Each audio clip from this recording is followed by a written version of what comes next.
ಅವನ್ನ ಪ್ರೀತಿಸ್ತಿಲ್ಲ ಎಂಬ ಒಂದು ಸತ್ಯನ ಫಸ್ಟ್ ಕ್ಲಿಯರ್ ಆಗಿ ಅರ್ಥ ಮಾಡ್ಕೊಳ್ಳಿ. ಈಗ ನೋಡಿ, ಪ್ರೀತಿ ಅನ್ನೋದು ಎರಡು ಸೈಡಿಂದ ಒಪ್ಪಿಗೆ ಆಗುವಂಥದ್ದು ಆಕ್ಚುಲಿ. ಬಟ್ ಅವರು ನೀವು ಪ್ರೀತಿ ಮಾಡ್ತಿದ್ದೀರಿ, ಆ ವ್ಯಕ್ತಿ ನಿಮ್ಮನ್ನು ಪ್ರೀತಿ ಮಾಡ್ತಿಲ್ಲ ಅಂತ ನಿಮಗೆ ಆ ಒಂದು ಕ್ಲಾರಿಟಿನ ಫಸ್ಟ್ ಅರ್ಥ ಮಾಡ್ಕೊಳ್ಳಿ. ಸ್ನೇಹಿತರೆ, ವೆಲ್ಕಮ್ ಬ್ಯಾಕ್. ನೀವು ನೋಡ್ತಿದ್ರ ಜೈ ಮೋಟಿವೇಶನಲ್ ಸ್ಪೀಕರ್ ಯೂಟ್ಯೂಬ್ ಚಾನಲ್. ಇವತ್ತಿನ ಟಾಪಿಕ್ ಏನು ಅಂತ ಹೇಳಿದ್ರೆ, ಈ ಒನ್ ಸೈಡೆಡ್ ಲವ್ ಇಂದ ಹೊರಗಡೆ ಬರೋದು ಹೇಗೆ.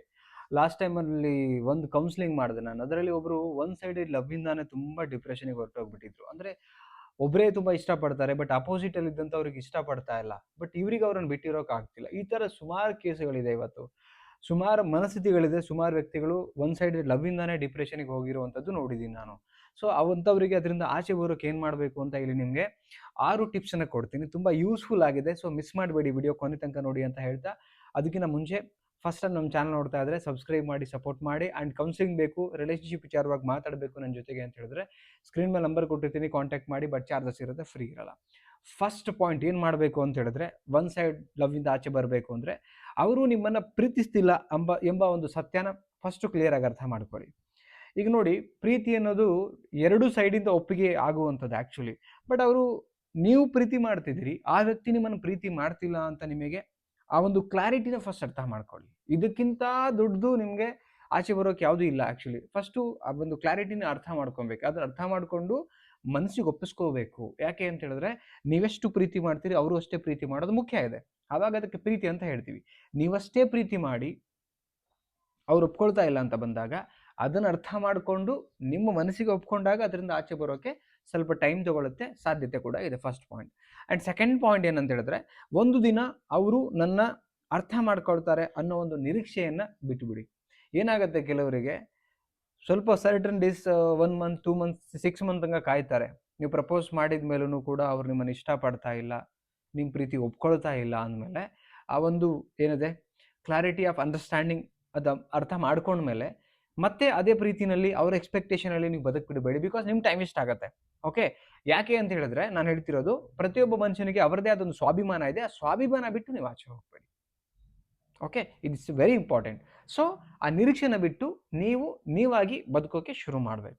ಇದನ್ನ ಕೆಲಸ ಮಾಡಿ, second point. And third point ಏನಂತ ಹೇಳಿದ್ರೆ, ಫೋಟೋ ನೋಡೋದು, ಸೋಷಿಯಲ್ ಮೀಡಿಯಾಗಳಲ್ಲಿ ಅವ್ರನ್ನ ಹಿಂಬಾಲಿಸೋದು, ಲೈಕ್ ಫಾಲೋ ಮಾಡೋದು, ಅಥವಾ ನೆನಪುಗಳನ್ನು ತುಂಬ ರೀಕಾಲ್ ಮಾಡ್ಕೊಳ್ಳೋದು, ಅವ್ರ ಬ್ಯೂಟಿ ಕಡೆ ತುಂಬ ಕಾನ್ಸಂಟ್ರೇಟ್ ಮಾಡೋದು. ಈ ಥರ ಮಾಡಿದಾಗ ಏನಾಗುತ್ತೆ, ನೀವು ಯಾವುದನ್ನ ಮರಿಬೇಕು, ಎಲ್ಲಿಂದ ಆಚೆ ಬರಬೇಕು ಅನ್ಕೊಂಡಿರ್ತೀರಿ, ಮತ್ತೆ ಅದು ನಿಮಗೆ ರೀಕಾಲ್ ಆಗಿ ನಿಮ್ಮ ಥಾಟ್ ಪ್ರೊಸೆಸ್ ಕಂಪ್ಲೀಟ್ಲಿ ಇಂಬ್ಯಾಲೆನ್ಸ್ ಆಗುತ್ತೆ. ಅವಾಗ ಏನಾಗುತ್ತೆ, ನಿಮಗೆ ಅದರಿಂದ ಆಚೆ ಬರಬೇಕಾಗಿರ್ತಕ್ಕಂಥ ನೀವುಗಳು ಆಚೆ ಬರೋಕ್ಕಾಗ್ದಿರ ಒದ್ದಾಡ್ತೀರಾ. ಸೊ ಏನು ಮಾಡಬೇಕು, ಫೋಟೋಗಳನ್ನು ಡಿಲೀಟ್ ಮಾಡಬೇಕು. ಸೋಷಿಯಲ್ ಮೀಡಿಯಾ ಹ್ಯಾಂಡಲ್ಸ್ ಎಲ್ಲೆಲ್ಲಿದೆ ಅದನ್ನೆಲ್ಲ ಅನ್ಫಾಲೋ ಮಾಡಿ, ಅವ್ರನ್ನ ಬ್ಲಾಕ್ ಮಾಡಿ. ಸೊ ಕಂಪ್ಲೀಟ್ಲಿ ನೀವು ಅಬ್ಸರ್ವೇಷನ್ ನಿಮ್ಮ ಕಣ್ಣೆದುರುಗಡೆನೆ ಕಾಣಿಸ್ಕೂಡ್ದು ಆ್ಯಕ್ಚುಲಿ ಯಾವುದೂ. ಹೋಗ್ತಾ ಹೋಗ್ತಾ ಅದು ಮರೆ ಆಗ್ಬೇಕಂದ್ರೆ ಕಣ್ಣು ಮುಂದೆ ಬರ್ಕೂಡ್ದು. ಇದನ್ನ ಫಾಲೋ ಮಾಡಿ. Okay. And the next point ಏನಂತ ಹೇಳಿದ್ರೆ, ನಿಮ್ಮ ಜೀವನದ ಮುಖ್ಯ ಘಟ್ಟ ನೀವು. ಸೊ ಅದನ್ನ ಇಂಪ್ಲಿಮೆಂಟ್ ಮಾಡೋದ್ರ ಕಡೆ ಗಮನ ಕೊಡಿ. ಆ್ಯಕ್ಚುಲಿ ಜಿಮ್ಮು, ಆಮೇಲೆ ಬೆಳಗ್ಗೆ ನಿಮ್ಮದು ಒಂದು ವಾಕಿಂಗು, ಎಕ್ಸಸೈಸಸ್ಸು, ಮನೆ ಕೆಲಸ, ಆ್ಯಂಡ್ ನೆಕ್ಸ್ಟು ನಿಮ್ಮದು ಡ್ರೀಮು ಏನಿದೆ ಆ ಡ್ರೀಮ್ ಕಡೆ ಫೋಕಸ್ ಮಾಡೋದು, ಇದ್ರ ಕಡೆ ನಿಮ್ಮಲ್ಲಿ ನೀವು ಫೋಕಸ್ ಮಾಡಬೇಕು. ಈಗ ನೀವು ಅವ್ರ ಬಗ್ಗೆನೇ ಯೋಚನೆ ಮಾಡ್ತಿದ್ರೆ 24/7 ಈಗೇನು ಮಾಡಬೇಕು, ನೀವು ಅದರಿಂದ ಒನ್ ಸೈಡ್ ಲವಿಂದ ಆಚೆ ಬರಬೇಕಂದ್ರೆ ನಿಮ್ಮ ಮೇಲೆ ಫೋಕಸ್ ಮಾಡಿ. ನೀವು ಇನ್ನೂ ಬೆಟರ್ ದೆನ್ ಆಕ್ಟಿವ್ ಆಗಕ್ಕೆ ಏನು ಮಾಡಬೇಕು, ಇನ್ನೂ ಬೆಟರ್ ದೆನ್ ಏನು ಕೆಲಸ ಮಾಡ್ಬೋದು, ನಿಮ್ಮ ಡ್ರೀಮ್ ಅಚೀವ್ ಮಾಡಲಿಕ್ಕೆ ಎಷ್ಟು ಕೆಲಸ ಮಾಡ್ತಿದ್ರಿ, ಎಷ್ಟವರ್ ಕೆಲಸ ಮಾಡ್ತಿದ್ರಿ, ಎಷ್ಟವರ್ದಕ್ಕೆ ಕೆಲಸ ಮಾಡಿ ಹತ್ತತ್ರ ರೀಚ್ ಆಗ್ತಿದ್ರಿ, ಇದೆಲ್ಲನೂ ಕೂಡ ಪ್ಲಾನ್ ಮಾಡ್ತಿ, ಅದ್ರ ಕಡೆ ಫೋಕಸ್ ಮಾಡಬೇಕಾಗತ್ತೆ every day. Okay. And the next point, ಇದೆಲ್ಲಾನು ಇಂಪ್ಲಿಮೆಂಟ್ ಮಾಡ್ಬೇಕು ನೀವು, ಅಂದ್ರೆ ಮಾತ್ರ ಒನ್ ಸೈಡ್ ಲವಿಂದ ಆಚೆ ಬರೋಕೆ ಸಾಧ್ಯ. ಜಸ್ಟ್ ಕೇಳಿದ್ರಿ ಅದನ್ನಲ್ಲೇ ಬಿಟ್ರಿ ಅಂತ ಹೇಳಿದ್ರೆ ಏನೂ ಯೂಸ್ ಆಗಲ್ಲ ಸ್ನೇಹಿತರೆ. ನೆಕ್ಸ್ಟ್ ಪಾಯಿಂಟ್ ಏನಂತ ಹೇಳಿದ್ರೆ, ನಿಮ್ಮ ಮೌಲ್ಯ ಅರ್ಥ ಮಾಡ್ಕೊಳ್ಳಿ. ನೋಡಿ, ಪ್ರತಿಯೊಬ್ಬ ಮನುಷ್ಯನಿಗೆ ಅವರದೇ ಆದ ಒಂದು ವ್ಯಾಲ್ಯೂ ಇರುತ್ತೆ. ಯಾರೋ ನಿಮ್ಗೆ ಪ್ರೀತಿ ಮಾಡಿಲ್ಲ ಅಂದ ತಕ್ಷಣ ನಿಮ್ಮ ಮೌಲ್ಯ ಕಡಿಮೆ ಆಗಲ್ಲ. ನಿಮ್ಮನ್ನೂ ಪ್ರೀತಿ ಮಾಡೋ ಒಂದು ಜೀವ ಇದೆ. ಆ ಜೀವ ಬರೋ ತನಕ ವೇಟ್ ಮಾಡಿ. ಅಂಡ್ ನಿಮಗೂ ಒಂದು ಮೌಲ್ಯ ಅನ್ನೋದನ್ನ ನೀವು ಅರ್ಥ ಮಾಡ್ಕೊಳ್ಳಿ ಫಸ್ಟ್. ಯಾರು ಅರ್ಥ ಮಾಡ್ಕೊಳ್ತಾರೆ ಇಲ್ಲ ಸೆಕೆಂಡ್ ವಿಚಾರ, ಬಟ್ ನೀವು ಅರ್ಥ ಮಾಡ್ಕೊಳ್ಳೋದು ತುಂಬಾ ಮುಖ್ಯ ಇದೆ. ಎಷ್ಟೋ ಜನ ಯಾರೋ ಪ್ರೀತಿ ಮಾಡಿದ ತಕ್ಷಣ ನೋಡ್ಲಿಕ್ಕೆ ಚೆನ್ನಾಗಿಲ್ವೇನೋ, ನಾನು ಯಾರೋ ಪ್ರೀತಿ ಮಾಡಲ್ವೇನೋ, ನನ್ನ ಹತ್ರ ಸ್ಕಿಲ್ ಇಲ್ವೇನೋ, ಟ್ಯಾಲೆಂಟ್ ಇಲ್ವೇ, ಇದೆಲ್ಲ ಅಲ್ಲ ಆಕ್ಚುಲಿ. ಭಗವಂತನ ಸೃಷ್ಟಿಯಲ್ಲಿ ಪ್ರತಿಯೊಬ್ಬ ಒಂದು ಜೀವಿಗೂ ಕೂಡ ಇನ್ನೊಂದು ಜೀವಿ ಪ್ರೀತಿ ಮಾಡೋ ತರ ಭಗವಂತ ಸೃಷ್ಟಿ ಮಾಡಿದ್ದಾನೆ. ಅದನ್ನು ಫಸ್ಟ್ ಅರ್ಥ ಮಾಡ್ಕೊಳ್ಳಿ. Okay. And the next point, at the last point ಏನಂತ ಹೇಳಿದ್ರೆ, ಹೊಸ ಜನರೊಟ್ಟಿಗೆ ನಿಮ್ಮ ಬದುಕು ಸಾಗ್ತಾ ಇರಲಿ. ಹೊಸ ಜನರೊಟ್ಟಿಗೆ ಮಿಂಗಲ್ ಆಗಿ, ಅವ್ರ ಪ್ರಾಬ್ಲಮ್ಗಳನ್ನು ಕೇಳಿ. ಅವ್ರ ಪ್ರಾಬ್ಲಮ್ಗಳು ಕೇಳಿದಾಗ ನಿಮಗೆ ಅನ್ಸುತ್ತೆ ನನ್ನ ಪ್ರಾಬ್ಲಮ್ ದೊಡ್ಡದಲ್ಲ ಅಂತ.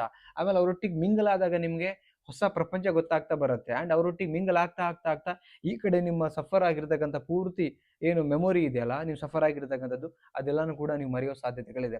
ಇದಿಷ್ಟನ್ನು ಕೂಡ ನೀವು ಕಂಪ್ಲೀಟ್ ಆಗಿ ಪ್ರಾಕ್ಟೀಸ್ ಮಾಡಿ every day minimum 21 days follow ಮಾಡಿ, ಅಥವಾ 45 ಡೇಸ್ ಫಾಲೋ ಮಾಡಿ, ಅಥವಾ 90 ಡೇಸ್ ಫಾಲೋ ಮಾಡಿ. ಡೆಫಿನೆಟ್ಲಿ ಸ್ಲೋಲಿ ನಿಮ್ಮ ಮೈಂಡಿಂದ ಯಾವ ಒನ್ ಸೈಡ್ ಲೈವಿಂದ ನೀವು ತುಂಬ ಸಫರ್ ಆಗ್ತಿದ್ರಿ ಆಚೆ ಬರೋಕ್ಕೆ ಹೆಲ್ಪ್ ಮಾಡುತ್ತೆ.